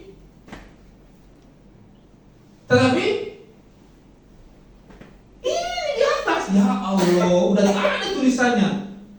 Tetapi imago Dei. Imago Dei itu apa? Segambar dan serupa dengan Allah. Allah itu bukan kerabat, tapi kita segambar. Jika Rut ditebus karena dia kerabat, tapi kita ditebus karena kita gambaran Allah. Rut adalah seorang yang taat, setia sampai akhir dengan Naomi dan suaminya Boaz, sehingga diberikan kesempatan melahirkan keturunan juru selamat. Ya. Kalau pada akhirnya engkau merasa tidak berharga, engkau tidak berguna, itu fakta yang engkau harus hadapi. Kenapa? Rut itu setia, Rut itu taat, Rut itu mengakhiri hidupnya di dalam penebusan Boaz, sehingga dia begitu berharga. Tetapi manusia hari ini, dia tidak berakhir seperti itu. Dia mengabaikan segala sesuatu. Dia mengabaikan penebusan itu. Tapi dia menyatakan dirinya, oh saya orang Kristen, saya anak tebusan, saya anak Tuhan, saya anak Kristus. Tetapi hidupnya tidak menunjukkan itu. Ya, itulah namanya Kristen KTP. Kristennya hanya di KTP, tapi perilakunya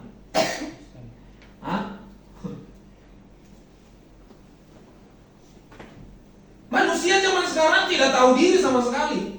Begitu banyak tuntutan, tetapi kewajibannya kepada Tuhan tidak dilakukan, yaitu penyerahan diri sepenuh. Orang-orang Kristen sekarang tuh nggak pada tahu diri. Udah ditebus, tuntutannya banyak, tapi kewajibannya nggak dijalani. Kalau doanya luar biasa. Ya. Tuhan berkati saya saya mau ini Tuhan, berkatilah keluarga saya mau begini, rumah saya mau begini, saya mau naik pangkat, saya mau naik jabatan saya. Tapi kewajibanmu bagaimana? Harusnya mah kalau udah ditebus, serahkan diri. Kehidupan urusan Tuhan. Enggak usah kau tuntut itu kepada Tuhan, masalah hidupmu sehari-hari. Karena firman Tuhan mengatakan, sebelum engkau meminta, Tuhan sudah tahu. Tuhan sudah tahu apa yang kau butuhkan. Enggak usah kau minta mobil, enggak usah kau minta rumah, enggak usah kau minta pekerjaan, enggak usah. Karena Tuhan tahu kalau kau butuh itu. Permasalahannya adalah kau serahkan diri kepada Dia atau enggak. Itu permasalahannya. Ya. Karena Tuhan juga melihat kualitas diri kita ketika kita minta kerja. Nanti ini orang kalau kerja, dia lebih sungguh-sungguh enggak? Dia lebih taat enggak? Dia lebih setia enggak kalau saya udah kasih kerjaan? Tapi saya lihat hidupnya setiap hari, istrinya diabaikan, anaknya diabaikan, pelayanan diabaikan, ke gereja masih bolong-bolong. Gimana mas? Saya mau kasih kerja apa ini? Ya. Kebutuhan rumah, dia lebih mementingkan beli rokok daripada beli sayur. Karena ada istilah kita orang Nias kan, lebih baik tidak makan daripada tidak merokok. Sehingga yang paling penting adalah rokok. Nah, ini. Nah.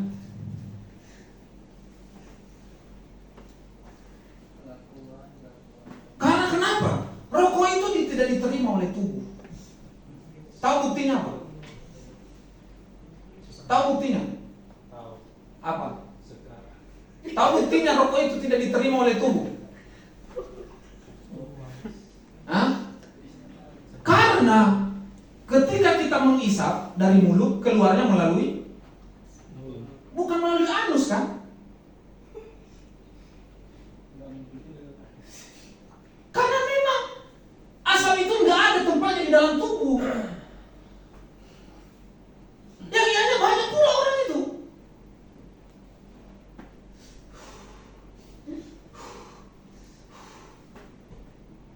Hajat goda. Ayo hadir. Mana apa? Tahu telepon. Kau bisa buat.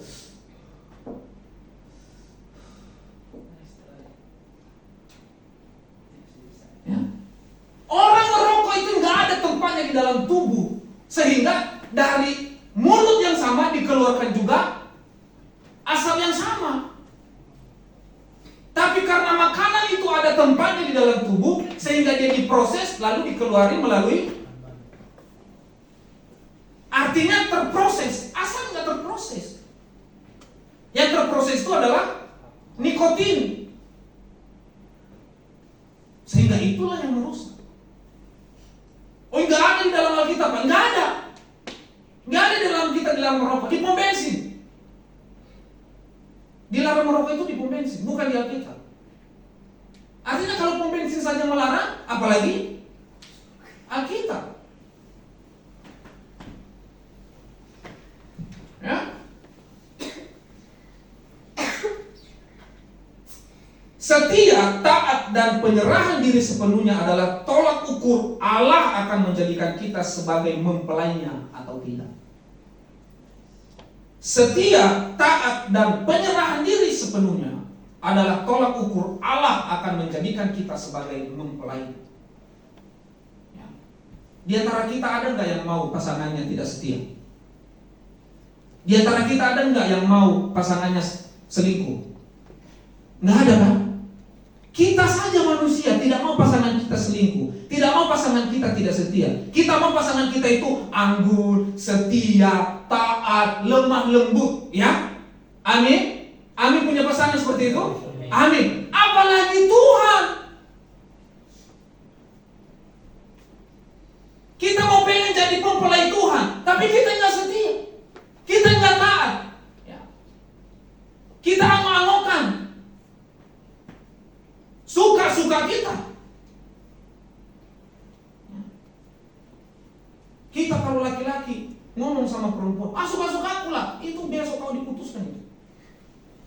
ini kayaknya nggak bisa jadi ini.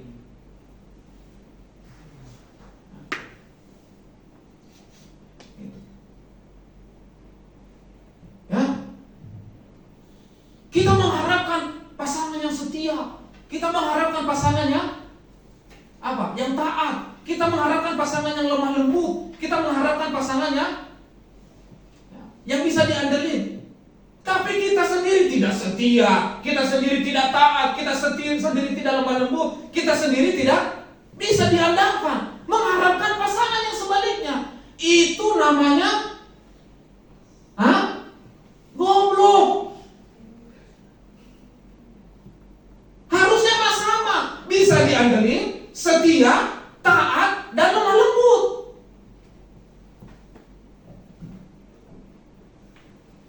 Gitu loh. Banyak orang tua begitu. Berdoa sama pendeta. Pak pendeta tolong doakan anak saya. Kenapa? Ya ini dia udah umur 32 tahun. Terus? Iya. Ini dia di rumah cuman main game, cuman makan doang, bangun, tidur, pergi jalan-jalan. Terus? Ya saya mau pengen nih anaknya supaya dapat istri yang rajin, dapat istri yang setia, dapat istri yang bisa diandalkan, dapat istri yang penting yang baik-baik. Ini orang tua ini bodohnya tingkat 5. Ini dia pengen agar nantinya anak perempuan yang nikah sama anaknya ini menderita.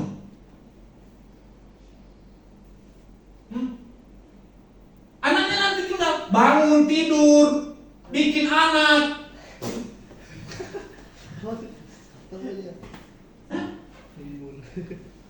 Paling itu nanti kerjanya bangun tidur, mau bawa WC, minum kopi, ngisap rokok. Tapi istrinya di belakang goreng ikan, cuci baju, terus pulang kerja langsung buka baju, lalu lempar di tempat baju kotor. Ini nanti nih istri nih, anak nih, jemaat ini bikin anak orang menderita. Itu udah ketulungan, itu bodohnya orang tua itu. Ya. Setia, taat, dan penyerahan diri sebenarnya. Ya. Ruth menyerahkan dirinya kepada Boaz. Harusnya kita yang sudah ditebus pun harus menyerahkan diri kepada Tuhan. Dan terakhir, saya menyimpulkan, orang Kristen yang masih hidup dalam kesemrawutan, tidak taat, tidak setia, tidak berserah, maka sudah tentu dia adalah orang yang menolak penebusan. Ya. Coba baca sekali lagi, Joy, yang tegas. Orang Kristen yang masih hidup dalam kesemrawutan, tidak taat, tidak setia, tidak berserah, maka sudah tentu dia adalah orang yang menolak penebusan. Yang menolak penebusan. Dan ketika orang menolak penebusan, engkau tidak layak datang ke gereja. Engkau tidak layak ada di hadapan dia. Karena kenapa? Engkau sadar sih hidupmu semrawut. Engkau sadar sih gak setia. Engkau sadar sih tidak taat. Tapi engkau tidak berubah. Artinya engkau menolak penebusan. Ketika Ruth akhirnya menikah dengan Boaz, akhirnya dia benar-benar berserah. Dia setia kepada Boaz dan dia juga setia kepada Naomi. Dan dia taat sampai akhir hidupnya. Dan Allah yang Maha Kuasa memberikan kesempatan kepada Ruth melahirkan seorang keturunan juru selamat. Dia melahirkan Obed, lalu Obed melahirkan Isai, dan Isai melahirkan Daud. Dan Yesus berasal dari keturunan Daud. Matius pasal 1 ayat 1 sampai 13, 14 kalau tidak salah. Di sana yang pertama kali ditulis itu adalah Daud. Bapak Ibu, saudara mau mendapatkan kebahagiaan? Amin. Amin. Serahkan diri kepada setia kepada Dia, taat sampai mati. Itu yang paling penting. Tapi ketika engkau masih hidup, udahlah hidup saya gini-gini aja, toh juga semua manusia mati, ya terserah saya dong, mau masuk neraka masuk surga urusan saya itu. Ya, itu urusan saya dengan Tuhan. Iya, tapi engkau sudah menunjukkan ciri-ciri engkau masuk neraka di bumi ini. Ya, maka tunjukkanlah bahwa engkau layak duduk bersama dengan Tuhan di surga. Amin. Amin. Satu lagu mengatakan seperti ini. Ku kagumi caramu mencintai. Ya, kau ada di cerita proses hidup.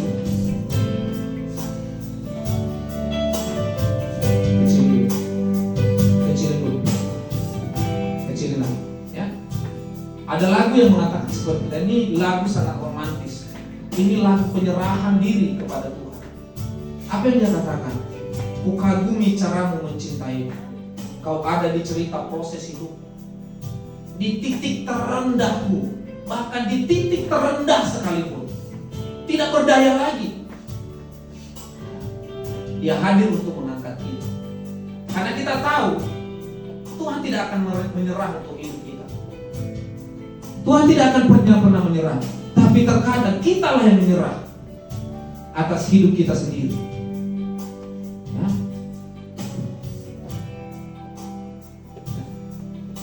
Mari kita mengagumi cara Tuhan mencintai kita. Bagaimana Dia hadir dalam cerita hidup kita. Bagaimana Dia hidup dalam segala kehidupan yang sudah Tuhan anugerahkan bagi kita. Mari renungkan lagu ini, Bapak. Di setiap hidupmu, di setiap hidupku, Tuhan selalu ada di dalam cerita itu. Dia tidak pernah meninggalkan kita. Hanya saja manusia yang merasa ditinggalkan. Sebenarnya Tuhan tidak pernah meninggalkan kita.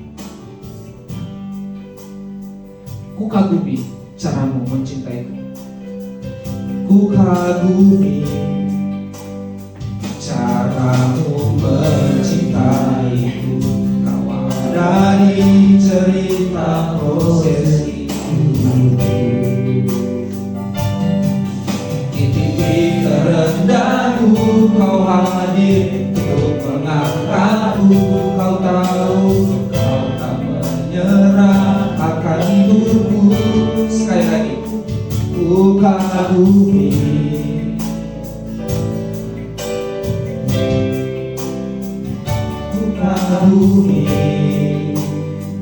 caramu mencintaiku. Kau ada di cerita proses hidupku. Di titik terendahku kau hadir untuk mengangkatku. Tahu kau tak menyerahkan hidupku.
Sekali lagi, ku kagumi caramu mencintai.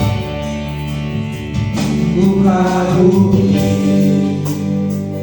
caramu mencintai.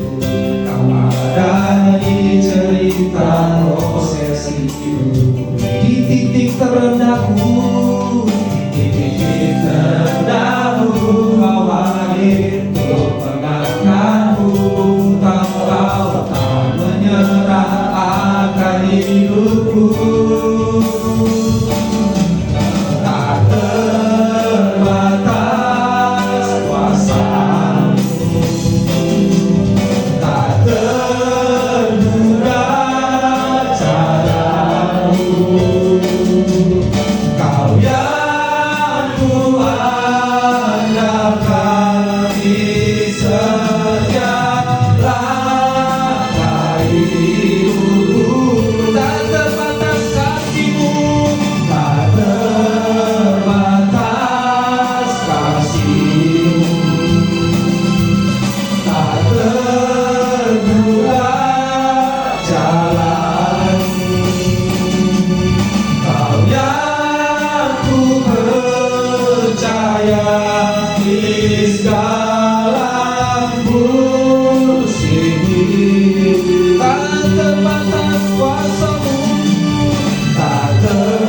terbatas kuasa, tak terduga caramu, tak terduga cara.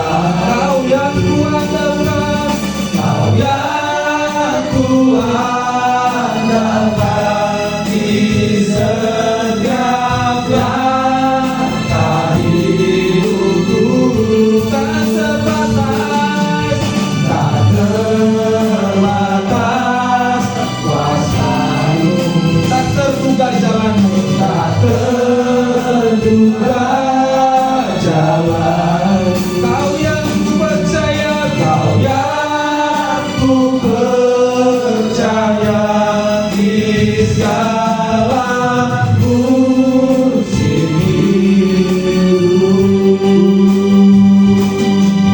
Kau yang ku percaya di segala musim hidup. Kau yang kupercaya, Kau yang ku percaya di segala musim hidup.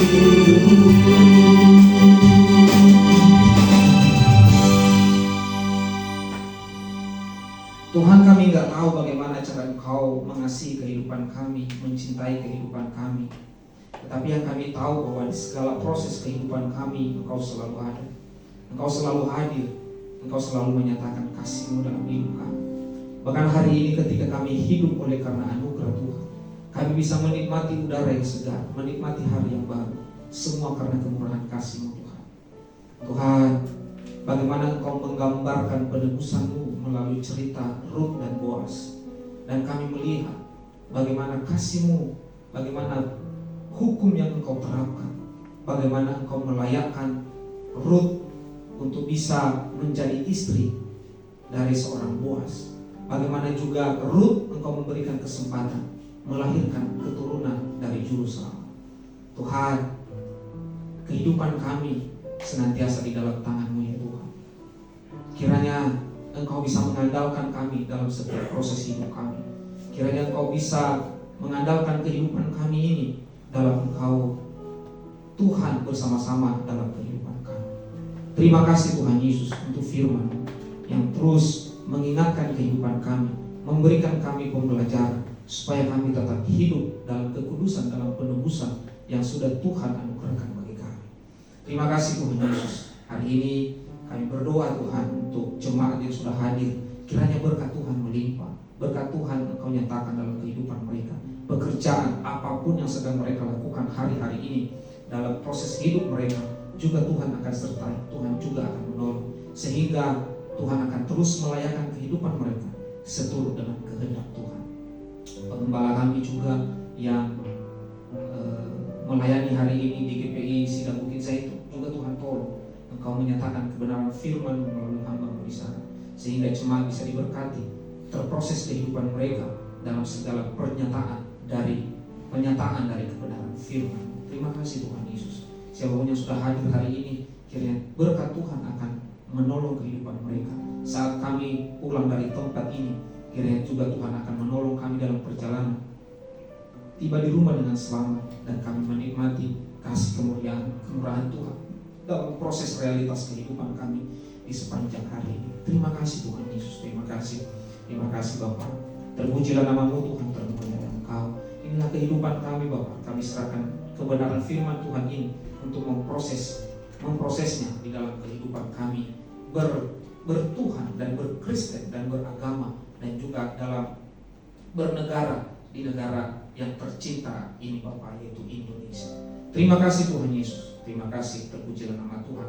Inilah doa kami Tuhan, kami serahkan ke dalam tangan-Mu. Kiranya Tuhan akan senantiasa menolong dan membimbing setiap kehidupan kami. Kami akan menutup doa kami dengan doa Bapa kami. Bapa kami dalam surga, dikuduskanlah nama-Mu, datanglah kerajaan, carilah kehendak-Mu di bumi seperti di surga. Berilah kami pada hari ini makanan kami yang cukup. Ampunilah kesalahan kami, seperti kami juga mengampuni orang bersalah terhadap kami. Janganlah kami dalam pencobaan, tetapi lepaskan kami dari yang jahat, karena Engkau punya kerajaan dan kuasa dan kemuliaan sampai selama-lamanya. Haleluya. Mari kita sama-sama berdiri.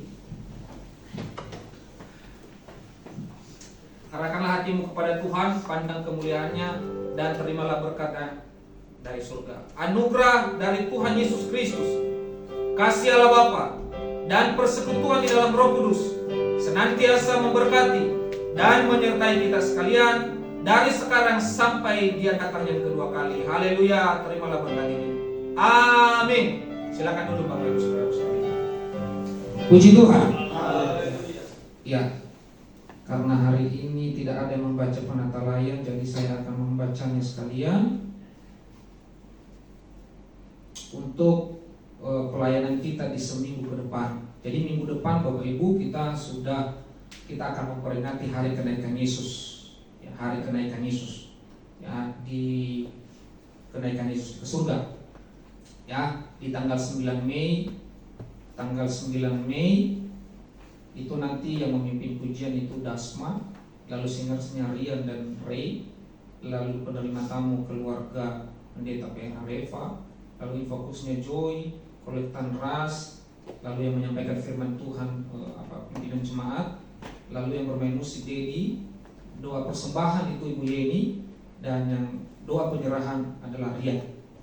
Nah, keterangannya adalah The Ascension of Jesus Christ, jadi kenaikan Yesus Kristus ke dalam kerajaan surga. Dress code kita warna merah,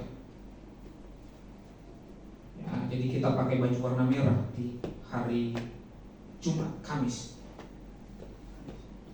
ya, Kamis, hari Kamis. Lalu tanggal 12 Mei, hari Minggunya, nanti yang memimpin pujian Rian lagi, dan singersnya Joy dan Dasman, lalu yang penerima tamu itu keluarga pimpinan jemaat, yang fokusnya Ray, kolektan Devan, yang menyampaikan firman Tuhan Bapak Guru Begia, yang bermain musik Dedi, doa persembahan Ibu Esmendrova, doa penyerahan Ibu Pita, dan keterangannya Batik D.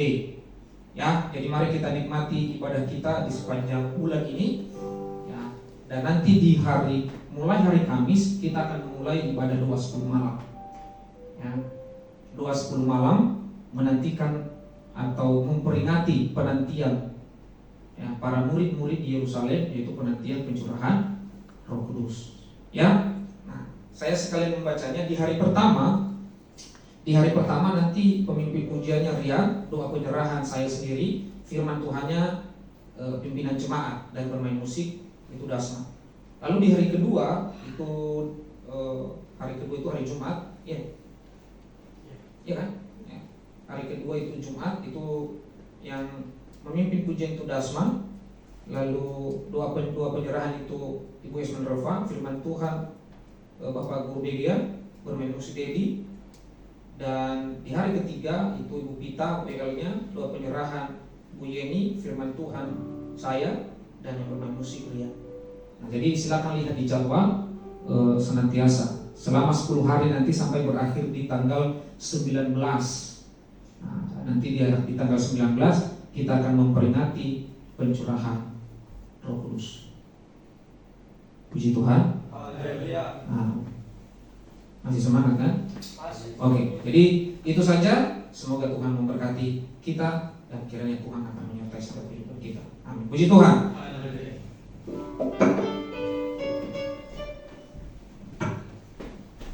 Ya, sekali lagi saya ingin menyapa kita semua. Puji Tuhan. Puji Tuhan. Bapak Ibu Saudara kasih dalam nama Tuhan kita Yesus Kristus. Sebelum kita berpisah berpulang ke rumah kita masing-masing, saya ingin mengingatkan untuk para pemuda, 1:30 nanti kita jangan langsung. Saya ingin menghimbau kita setelah ibadah ini jangan pulang dulu, karena kita 1:30 akan melanjutkan ibadah peribadatan di Gereja GPI Kota Wisata sesuai dengan undangan dari pengurus Pemuda Sejabodetabek. Jadi untuk pemuda kita dimohon dan dihimbau untuk tidak pulang dulu. Ya, mungkin nanti kita bisa berembuk ngapain habis ini, karena 1:30 kita ada perjalanan menuju Kota Wisata. Jadi untuk teman-teman jangan langsung pulang dulu. Itu saya tambahan pengumuman ya. Ada yang kedua.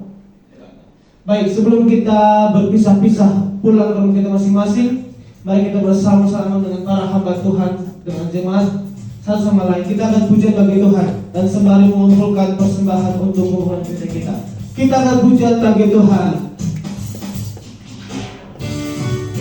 Oh, jaga terukur kasih setia Tuhan.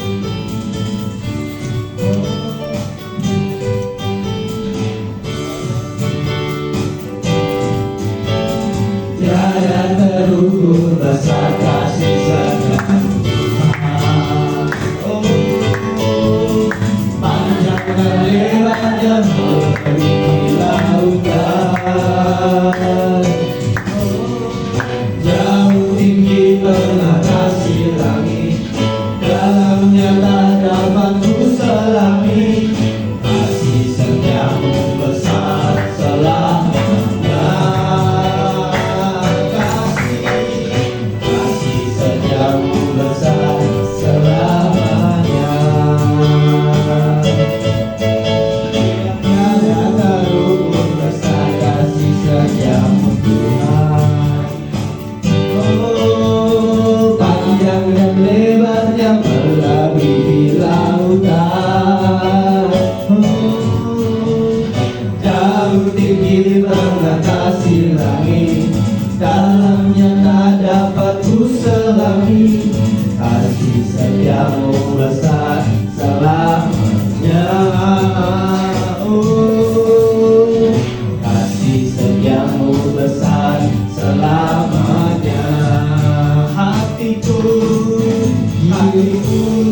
bersyukur, jiwaku memuji, mulutku bersorak kemuliaan Yesus.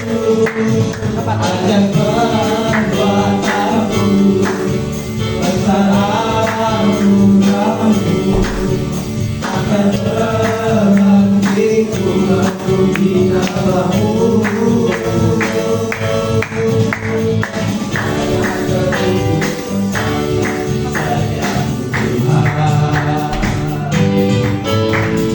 Panjang dan lebarnya melebihi lautan.